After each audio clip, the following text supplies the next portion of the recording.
So folks, in today's video, I'll show you how to unbox and set up the Canon PIXMA TR4720 series printer. And this setup applies to the TR4722, which I have here, the TR4720, or any TR4700 series printer. And if you're looking to buy one of these or cartridges for this printer, I'll leave links right below the video, so feel free to check that out. What I've gone ahead and done is open the box up, turned it onto its side, and placed it on a flat table or surface. And the first thing I'm going to find is the box with the cables and accessories in it. Let's pull that out. And next I'm going to pull these cardboard end caps out of the box. Then I'm going to gently pull the printer with its bag onto the table. The printer has been removed from its outer plastic packaging and is ready to be prepped. And the first step to prepping the printer is to remove these pieces of orange packing tape. There's this one all the way up front. Let's peel that all the way down. And then let's open the front compartment cover, and then we're going to peel this piece of tape all the way up and gently fold the paper tray down and then pull that piece of tape off. And now I'm going to start gently peeling this piece of orange tape all the way down, and then let's open this front compartment, and we're going to keep pulling on this piece of tape and trace it all the way into the cartridge compartment and remove it. And there's a piece of plastic attached to it. You can trash that as well. And let's close this inner compartment for now. And we're going to peel off this piece of orange tape on the side. And I'm going to open up the scan bed, and let's remove this piece of orange tape up here. So let's see what's inside the box with the accessories. You have quick start guides and documentation, the black and tricolor cartridges, the power cable, and a telephone cable. And I'm going to plug this end of the provided power cable into the jack on the back of the printer, and we're going to plug the other end into a power outlet. I'm going to press the power button on the front left-hand side of the printer to power it on. And once the printer powers on, it's going to ask you to select your language. In my case, it's English. I'm going to hit OK. And then it asks you to confirm your language selection. I'm going to hit the left arrow to move the selection to yes, and then hit OK again. And next we're going to install our cartridges and then open this inner cover here. And as soon as you do that, you'll notice that the cartridge tray slides into view. Before we do any setup on the printer, we've got to do a few prep items on the cartridges themselves. I'm going to peel and remove this outer plastic cover, pop the cartridge out of its container, and let's remove this piece of protective plastic tape. And we're going to do the same for both cartridges. I'm going to peel off this plastic cover, pop the cartridge out of the tray, and then remove this piece of protective tape. And the first step is to pull down on these two locking levers, one on the left and the other one's on the right. And we're going to insert the cartridges into the tray. We're going to start with the color cartridge, and the electronic contacts on the cartridge are going to face inward. So we're going to slide the cartridge into the tray and then pull up on this locking lever.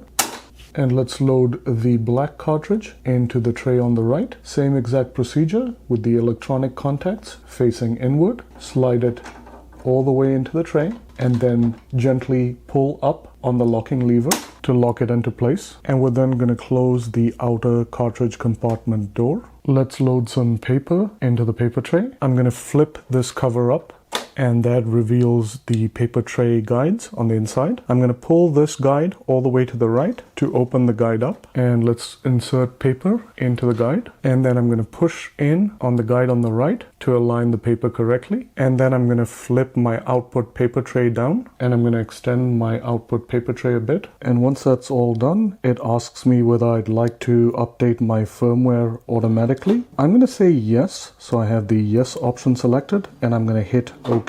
And then it says that the basic setup is complete. I'm going to hit OK again. So I'm going to show you how to set this printer up using a Windows computer. And to do that, I'm going to open up a browser window. In my case, I'm using Google Chrome, but you're welcome to use any browser you prefer. And I'm going to type in ij.start.canon and hit enter, and this opens up a page. And on this page I'm going to click set up, and I'm going to type in the model number. In this case it is TR TR4722 or 20, depending on whichever model you have. I'm going to click TR4722 because this is what I have, and I'm going to click Go, and then I'm going to click the big Start button on the page that opens up, and then it kind of walks you through the basic directions that we've already gone through in terms of the physical setup of the printer. I'm just going to click Connecting to a computer or smartphone. Let's click on that, and then it asks us to download and run the software to start setup on your computer. I'm going to click Download, and it downloads a file. I'm going to double click to open up the file that just downloaded, and that opens up a new program, and I'm going to click OK, and then it asks you your place of residence, and in my case it's the US, so I'm going to select that option and click OK, and this opens up a new page where there's a Start Setup button. I'm going to click on that, and then it says that it is downloading some information, and it then wants me to agree to some terms and conditions. I'm going to click Check All and then click Next, and then it wants me to ensure that the printer has been turned on, which it has. I'm going to click Next again, and then it says that it is searching for printers, and as you can see here, it has found our printer, the TR4700 series, and then the software is asking us whether we'd like it to connect this printer to our home network. In my case it is Vortex, so this would be your home Wi-Fi network, and that's exactly what I want. I'm going to click Connect, and it says that it is connecting the printer to the network, and it now lets me know that the printer is now connected to the network, and then it begins a software download, and then it begins installing some drivers, and then it lets me know that the printer is being registered to my computer, and then it says that it is checking the printer's status, and it says that it is processing, and it now informs me that my connection settings and installation are complete, and it gives me the option to print a test page, and I highly recommend doing this. And once you're done printing the test page, click Next, and then it informs me that I can go to the Canon website for more information, and unfortunately it doesn't give me a second option, so I'm just going to click Go to Website so I can get out of this window. That takes me to the Canon website. I'm really not interested in this, so I'm going to close that out, and once I've done that, just to make sure my install has gone as planned, I'm going to go to my Windows start bar, click on that, and look for my settings, which I have up here. Let's click on settings, and then I'm going to go to where it says Bluetooth and devices. Let's click on that, and I'm going to scroll down to where it says printers and scanners. Let's click on that, and you'll notice in this list, if everything has gone as planned, you'll notice that the Canon TR4700 series has been added to my list of available printers, and this tells me that my installation is now officially complete. I can now print to this printer from this computer using pretty much any application, and I just have to ensure that my laptop or computer is connected to the same exact Wi-Fi network as my printer. And folks, as I mentioned earlier, I'll leave links to this printer and cartridges for this printer right below the video if you're looking to buy one. Hope this video has been useful. If it has, please consider giving it a big thumbs up, and please also consider subscribing to my channel for more reviews, unboxings, and how-to videos. Thanks for watching, and see you next time.